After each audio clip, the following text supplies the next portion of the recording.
सृष्टि बचपन से ही दिखने में सुंदर नहीं थी, लेकिन अमीर बाप की बेटी सृष्टि पर उसकी माँ जान छिड़कती। मेरी बेटी कितनी प्यारी है, भगवान सबको सृष्टि जैसी बेटी दे। सृष्टि धीरे धीरे बड़ी होती है। एक दिन सृष्टि की सहेली कहती है, तू दिखने में कितनी अजीब सी है, लेकिन मैं जानती हूँ हम सब में सबसे अच्छी शादी तो तेरी ही होगी। तेरे पापा अमीर जो है। और बता नहीं सकते यार, दहेज तो हर कोई देता है, ये क्या ज्यादा ले जाएगी अपने पति के लिए? अरे बड़े शहर में कोठी है इसके पापा की। अरे पापा की है ना, कौन सी इसकी है? इसकी होती तब तो कोई भी लड़का इससे शादी कर लेता। अरे पापा की मतलब पापा की है तो मेरी ही है ना? किसने कहा? अब तेरी तो तब होगी ना जब तेरा भाई ना हो। वैसे भी शादी के बाद सारी प्रॉपर्टी भाई के नाम होती है। सृष्टि समझ जाती है कि उसे किसी भी हालत में माँ बाप की सारी प्रॉपर्टी को अपने नाम करना है, लेकिन कैसे? एक दिन सृष्टि का भाई शीनू कहता है, बहन क्या कर रही है? तुझसे एक बात करनी है। अरे हाँ हाँ करना, मैं तो तेरी बहन हूँ। बहन मेरी लाइफ में ना एक लड़की है, बहुत अच्छी है। मैं सोच रहा हूँ माँ और पापा से बात करूँ शादी के लिए।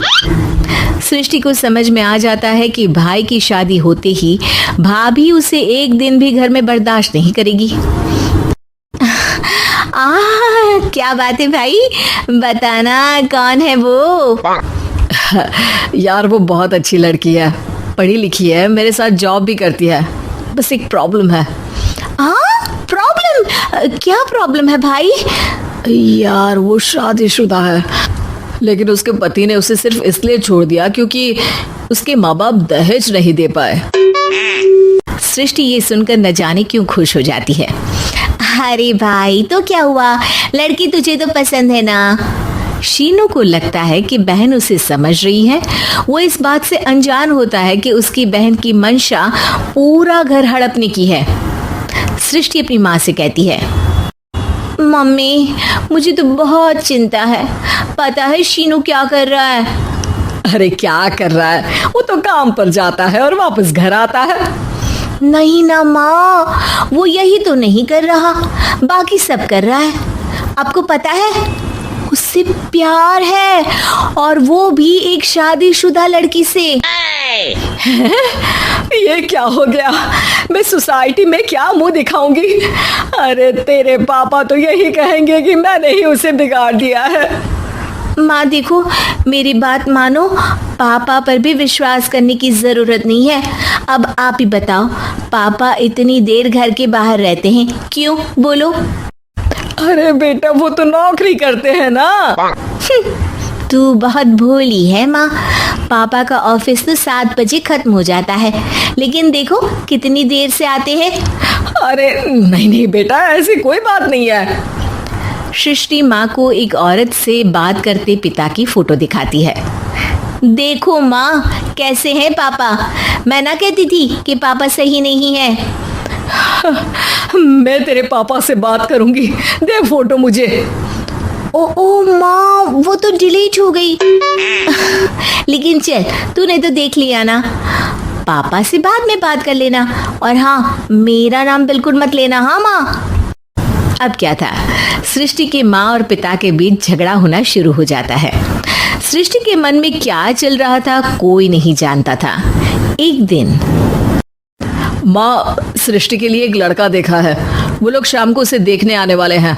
और हाँ माँ, एक खुशखबरी, मैं और पापा मिलकर एक नया बिजनेस ट्राई कर रहे हैं। शाम को लड़का आता है, सांवले रंग का।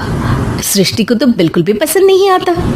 लड़की की माँ कहती है, लड़की का चेहरा तो कोई खास नहीं, लेकिन अगर मेरे बेटे को आप लोग सेटल कर दें तो मैं उसकी शादी आपकी बेटी से करवा दूं। सृष्टि को लड़का बिल्कुल पसंद नहीं था। उसे भाई पर गुस्सा आ जाता है। लड़के वालों के जाने के बाद कहती है, माँ देखा शीनू मेरे लिए कैसा लड़का लेकर आया, न दिखाने लायक न सुनने लायक, सेटल भी नहीं, वो भी हम करे। अरे माँ, मैं जानती हूँ ये मेरी शादी किसी भी घर में क्यों करवाना चाहता है। अरे कैसी बात कर रही है बहन, तूने तो देखा ना, लड़के को मैंने ही मना कर दिया तुझसे शादी के लिए। जिसने लड़का बताया था उसने उसकी बहुत तारीफ की थी। बात आई गई हो जाती है, लेकिन सृष्टि का मन शांत नहीं होता। क्या करूँ, कुछ समझ में नहीं आ रहा। मेरी शादी हो गई तो ये लोग पूरी प्रॉपर्टी शीनू के नाम कर देंगे, मेरे हाथ तो कुछ लगेगा ही नहीं। तभी सृष्टि को आइडिया आता है। वो किसी वकील को फोन करती है। जी देखिए, अगर आपके मम्मी पापा का तलाक हो जाता है तो आपके पिता की आधी प्रॉपर्टी आपकी माँ के नाम हो जाएगी, फिर उसे वो किसी को भी दे सकती है। सृष्टि अब माँ को बेटे के खिलाफ भरती है। माँ, शीनू पर नजर रखा करो, वो जिस लड़की के प्यार में है ना वो शादीशुदा है। यहाँ आएगी, सारा पैसा, रुपया, जमीन, जायदाद सब हड़प लेगी। पापा का भी हाल तुमसे छुपा नहीं है। ऐसा ना हो कि मैं और आप एक दिन सड़क पर भीख मांगे। हे भगवान, मैं तो जीते जी मर जाऊंगी अगर ऐसा हो गया तो। ऐसा हो गया नहीं माँ, ऐसा ही होगा। अभी समय है, आगे का सोच लो। मैं तो कहती हूँ पापा से आधी प्रॉपर्टी लेकर अलग हो जाओ। पापा की आधी प्रॉपर्टी भी हम लोगों को अगर मिल जाती है ना तो अगले 7 जन्म सफल समझो। बेचारी माँ बेटी के कहने पर पति से तलाक लेकर अलग हो जाती है। सृष्टि अब पैसों से गाड़ी और अपने दूसरे महंगे शौक पूरे करने लगी। उसके दोस्त भी उसके पैसे इस्तेमाल करते हैं। सृष्टि, कल तुम कहाँ थी? मैं सारा दिन घर पर अकेली थी। तो मैं क्या करूं?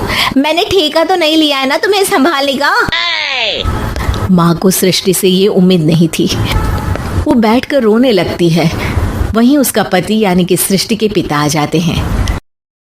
मैं जानता था कि तुम्हारा यही हाल होगा, तो आपने मुझे रोका क्यों नहीं? मैं रोकता तो तुम रुकती क्या? सृष्टि के कहने पर तुमने मुझ पर अपने बेटे पर शक किया, लेकिन तुम ये भूल गई कि कैसे हम दोनों ने मिलकर जीवन में इतना सब खड़ा किया। माँ पति के गले लग जाती है। मुझे माफ कर दीजिए, मैंने आपकी कमाई का एक बड़ा हिस्सा गवा दिया। कोई बात नहीं, तुम साथ हो तो मैं ऐसी 7 प्रॉपर्टी खड़ी कर दूंगा। तभी वहां सृष्टि आ जाती है रोते हुए। माँ, मयंक ने मुझे छोड़ दिया। वो बोल रहा था जब तक मेरे पास पैसे थे तब तक ही वो मेरे साथ था। पापा, माँ, मुझे माफ कर दीजिए।